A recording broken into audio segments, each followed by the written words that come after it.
We are building a brand, which is very obvious from what we do. 51T is what we called it for a multitude of reasons. But we're building a brand based on quality, and it has to be. So if it's not quality products, we simply won't get involved with it. There's no point. There's no point being the people that do what everyone else does as well. So if somebody else already makes it and it's great, well, we won't make it.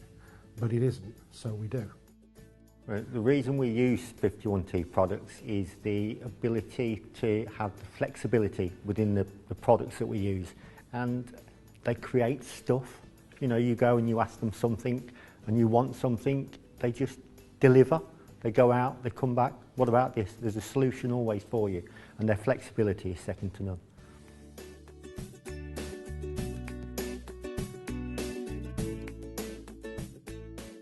The original or the OEM products that you get out there, or some of the competitor products, aren't modular. They're a one-piece unit, or they're milled out of a piece of plastic, or they're glued together. So once it's broken, and they're considered consumable, disposable. We decided that that wasn't an option. People spend a lot of money on these things, a lot of money on the device, a lot of money on the kit that goes with it. So by virtue of that, we wanted something that was fixable and modular, so everything had to be. So these things are bolted together as opposed to glued. Everything's designed to be, as I said, modular. You can take the pieces apart and put a new PCB in there should the pins actually fail, which about 1% failure if that. And even down to the SIG plugs that charge them. They're plug in at the back on a connector, and the SIG plug itself is interchangeable. The idea is to keep every single aspect within its individual component parts, so you can build whatever it is you want it to be and reuse parts. So you can reuse the mounting, you can reuse the SIG plug, you can reuse if you have a hardwired solution plugged in. They originally started off as a vehicle cradle, so it's sit on the dashboard, you put your device in it, plug it into your SIG plug, and away you go. But when you get back to your depot of an evening, the device still needs charging, because these are trickle chargers from a vehicle, not enough to run a device. So we started to put these in banks of 4, because 4 bay was the norm. Actually, it turned out we did 5 bays and 6 bays as well now, but nonetheless, we'd put them in a bank of 4 and you'd have them in a line. The benefit to that would be you could also have a mixed estate or mixed brand.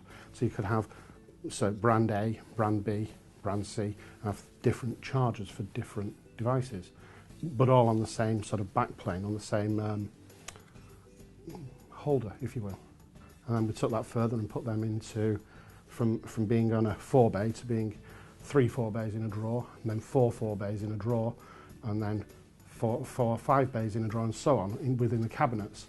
And the idea there is that you can have a cabinet where it charges multiple devices. We can do about 120 is the most we've done so far, although with the phones on the newer things we're looking to get to about 150 180 in a cabinet, whereas the competition can do 36 46.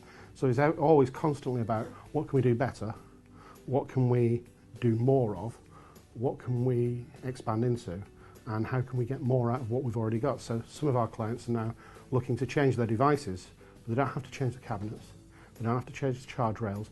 All they have to do is change the cradle on the front. In some respects that's great, in others it means that they can change the device and they can change the way that they manage the device as well. So yeah, it's gone for a long way from being a cradle in a vehicle, that's for sure. We get things sent back every day. We have a production facility and we also have a repair facility. Kit comes in.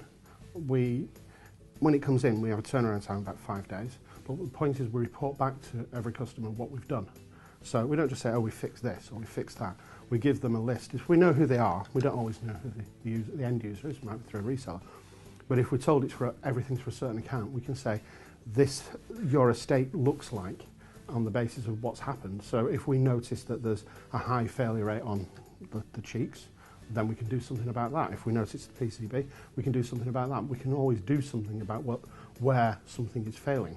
And it sounds bad to be promoting the fact that we can repair something and it's failing, but by the very nature of the industry we operate in, post, parcel and transport and logistics, these guys, the guys that are delivering parcels, are heavy-handed. They're in and out of the vehicle sometimes 120 times a day.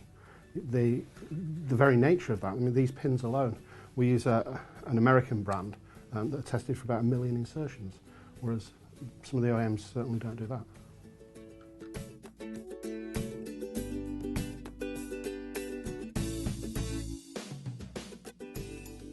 cabinets, they came about because of the vehicle charger was one solution. And it became very apparent that you can have a multi-bay charger, so you can have 4 chargers in a row. But that in itself led to desks being full of chargers, more and more and more. And then you need a wall full of sockets to plug these things in. You have to have extension leads all over the place. And whilst it's great to be able to charge 4 things off one plug, you still need 4 things off one plug, so you got 8 off a double socket. So it wasn't a solution. It didn't fix anything. All it meant was people were putting plug sockets all over walls. And we went to one place and they had about 80 sockets lined up and chargers all over the desk, and there was wires everywhere, and it was appalling. So we had to come up with something. And what we did was we built a cabinet. So the cabinet would have a number of drawers, and each drawer would be able to hold 4 or 5 4-bays, or in this case, as we moved on, 5-bays as devices got smaller. And the idea is you can plug one socket in the wall and charge up to soon 180 devices from one socket. Yes, it is dependent on what voltages and amperages and such like, but that's how it came to be. We put the slidey drawers in because you could fit more. So, you know, some of our competitors have got them fixed positions, which is whilst it works, doesn't allow you to have that many devices. The cabinets themselves have developed and evolved. They now have multiple rails and runners to stop rail breakages, reinforcement, drawer stoppers. They're on wheels themselves. And just this morning I was speaking to one of our biggest clients, one of the biggest retailers in the world, and their answer was, we didn't want any more cabinets because they're not cheap. They're not dear, but they're not cheap. And now suddenly we do, because it costs less to use a cabinet to charge things. And because when you move your building around, you're still not sure how your operation's going to run. You just roll the cabinet from one side of the building to another. Whereas if it's plug sockets, you've got to get an electrician in to do it again and again and again and again.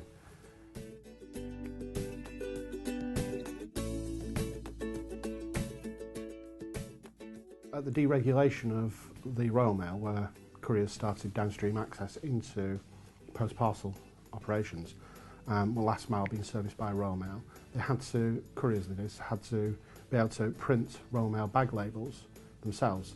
So we had this large format printer approved by RMG, and then happy days, our customer could print bag labels.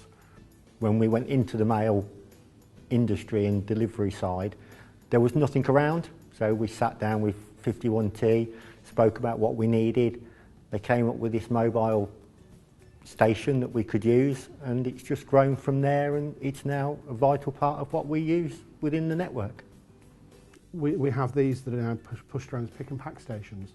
There's one client in particular who sell, or via resellers, they sell valves and pipe work, and they're heavily dependent on them. They literally use them to sort the stock and what they're going to be doing, print the labels to ship them or to stock them, and they go from there. It's expanded onwards and upwards. We now do another one called Betsy, or Betsy 3 as we call her. She's only about so wide, quite long, where she has a removable battery. You can put laptops inside, you can put PC in there, you can put printers on it, you can put scanners, you can put all manner of things on.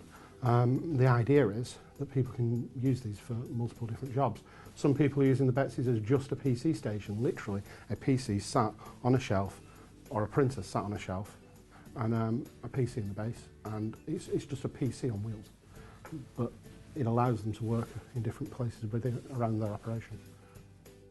Built a team together of 20 odd people now, 28, who do different jobs within the remit of what this is, be it the repair centre, be it the R&D team.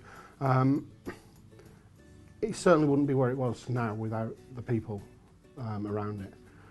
The guys, I once was told, it's very hard to hide mediocre in a small company, and we're a small company, so we don't have mediocre.